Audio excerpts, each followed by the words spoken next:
कांग्रेस को भी वोट मत देना। बहुत चालू पार्टी है कांग्रेस, सावधान रहोगे कि नहीं रहोगे? इनकी बातों में मत आना, बीजेपी और कांग्रेस की बातों में। कांग्रेस भी जाति जनगणना कहने लगी है। ये इसलिए कहने लगी क्योंकि उनका जो वोट था, खुद का जो वोट था, वो सब बीजेपी में चला गया।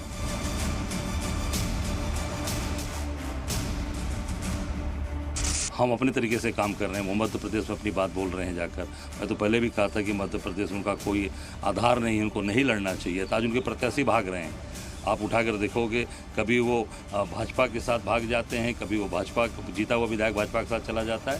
तो निश्चित तौर से मैं समझता हूँ कि उनके जो वहाँ पर जो आधार नहीं है, उनको वहाँ पर पूरी तरीके से कांग्रेस पार्टी का सहयोग और साथ देना चाहिए।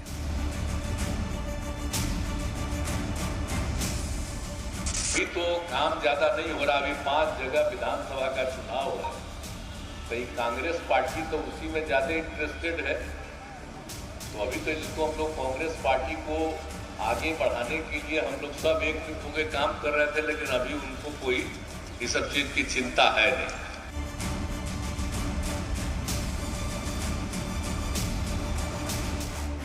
गठबंधन अगर केवल उत्तर प्रदेश में केंद्र के लिए होगा तो उस समय विचार किया जाएगा, और जैसा व्यवहार होगा समाजवादी पार्टी के साथ वैसा ही व्यवहार उनको देखने को मिलेगा। यहाँ पर संख्या से हम सोचते थे हम जीतेंगे, अब हम मुझसे ज्यादा जीतेंगे। सर अखिलेश यादव ने आरोप लगाया कि कांग्रेस ने धोखाधड़ी की है। अरे भाई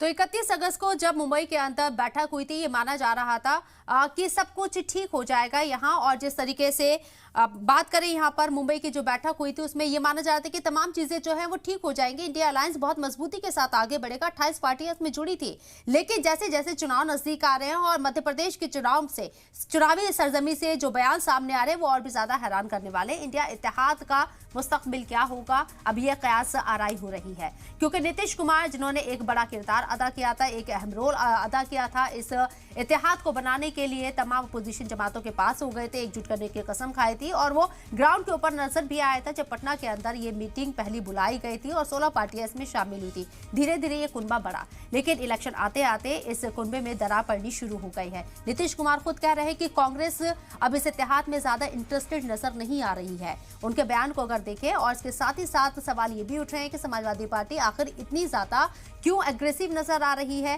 कांग्रेस के ऊपर। यहां तक कि अखिलेश यादव खुद, जो कि पार्टी के सदर हैं, एक तजुर्बेकार नेता हैं, और सारे दारोमदार समाजवादी पार्टी का उनके ऊपर है। इंडिया इत्तेहाद में वो शामिल है, उनके जरिए ये बात कही जाती है सार्वजनिक मंच से मजमूई तौर पर कि कांग्रेस पार्टी को वोट मत देना, ये पार्टी बहुत चालू है।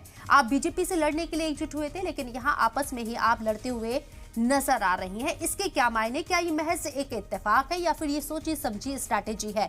इस मौजू पर बात करने के लिए हमारे साथ जो खास मेहमान चर्चा में शामिल हो रहे हैं, उनका तारुफ आपसे कराना चाहूंगी। शकील-उज़-ज़मान अंसारी साहब सीनियर कांग्रेस लीडर हमारे साथ मौजूद है, अमित तिवारी साहब बीजेपी लीडर, फराज किदवई साहब समाजवादी पार्टी से स्पोक पर्सन मौजूद है, और अनुराग वर्मा जी सीनियर जर्नलिस्ट हमारे साथ इस चर्चा में मौजूद है। आप तमाम लोगों का इस्तकबाल है जी सलाम में। सबसे पहले शकील-उज़-ज़मान अंसारी साहब, मेरा सवाल आपसे है, अलायंस धर्म कौन नहीं निभा रहा है? कहां गलती हुई, कहां चूक हुई? समाजवादी पार्टी उत्तर प्रदेश में बहुत मजबूत, कांग्रेस के साथ इत्तेहाद में, इंडिया इत्तेहाद में शामिल हुई, लेकिन एक लंबी लकीर खींचती हुई नजर आ रही है, वजह क्या है? देखिए, इंडिया गठबंधन की सारी पार्टियां सब अलायंस धर्म निभा रही हैं। सवाल पैदा ये होता है कि अभी 24 के लोकसभा चुनाव जो हमारा सबसे महत्वपूर्ण इशू है, उसमें अभी टाइम है, और बीच में 5 राज्यों में चुनाव आ गए हैं। तो इन 5 राज्यों में बीजेपी को मुकाबला इसलिए करना, कांग्रेस ही सामने सामने है। उसमें अगर छोटी पार्टियों को शेयर दिया जाता तो वो मजबूती के साथ जो लड़ाई हो सकती थी वो ना होती। और कई बार देखा जाता है कि 2-1 सीटें जब जीत लेती हैं कोई भी पॉलिटिकल छोटी पार्टियां, तो वो पूरा मर्ज कर जाती हैं। और बीजेपी के हठधर्मी तो आप देखते ही हैं, उनके साथ ईडी है, इनकम टैक्स है, धनराशि का बड़ा बल और ताकत है, तो उसका इस्तेमाल सरकार बनाने में कर देते हैं। इसी कारणों से कई जगह पर छोटी पार्टियों के साथ हमारे गठबंधन नहीं हुए, लेकिन इसका ये मतलब नहीं है कि हमारे दिलों में मतभेद हुआ है।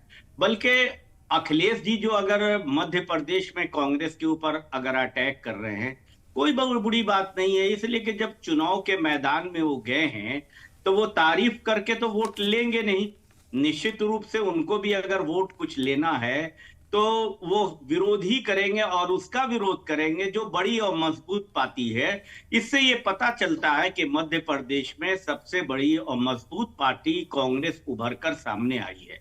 जहां तक आपने नीतीश कुमार जी का चर्चा किया, तो नीतीश कुमार जी की जहां तक ताल्लुक है, ये बहुत बड़ा इस गठबंधन को बनाने में उनका बहुत योगदान है, इसमें कोई दो राय नहीं है।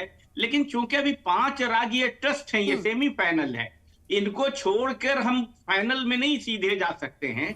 इसलिए नीतीश कुमार जी की चिंता भी उचित है और चिंता के बाद उनसे बातें हो चुकी हैं और जैसे ये चुनाव खत्म होगा बात अखिलेश यादव से भी हुई थी। उन्होंने खुद मीडिया के अंदर ये बयान दिया था कि एक मैसेज सीनियर लीडरान का कांग्रेस पार्टी की तरफ से उनके पास आया है और इसलिए वो जो है अभी शांत है। लेकिन अगर जिस तरीके से मध्य प्रदेश में जो सियासत शुरू हुई थी, कमलनाथ ने पहचानने से मना कर दिया था, यहाँ अखिलेश यादव को कहा था कौन अखिलेश वखिलेश, इसके ऊपर बहुत सियासत हुई थी। मेरे साथ इस चर्चा में मंजीत सिंह साहब भी जुड़ गए हैं जेडीयू से। आपका भी इस्तकबाल है सर। सवाल मेरा यहाँ पर फराज किदवई साहब आपसे है, जब ये अलायंस हो रहा था मुंबई के अंदर, जब एक कोऑर्डिनेशन कमेटी भी बनी थी, उसके बाद जो लगातार बयान सामने आए थे वो 2024 को लेकर बयान दिए जा रहे थे। इस अलायंस को 2024 से जोड़कर देखा जा रहा था। चूंकि 5 रियासतों में असेंबली इलेक्शन है, लेकिन ये अलायंस 2024 के लिए था। अपोजिशन लीडरान जितने भी थे, सबके जरिए इस बात को तस्लीम किया गया। ये छल किसने किया? समाजवादी पार्टी ने किया या कांग्रेस ने किया?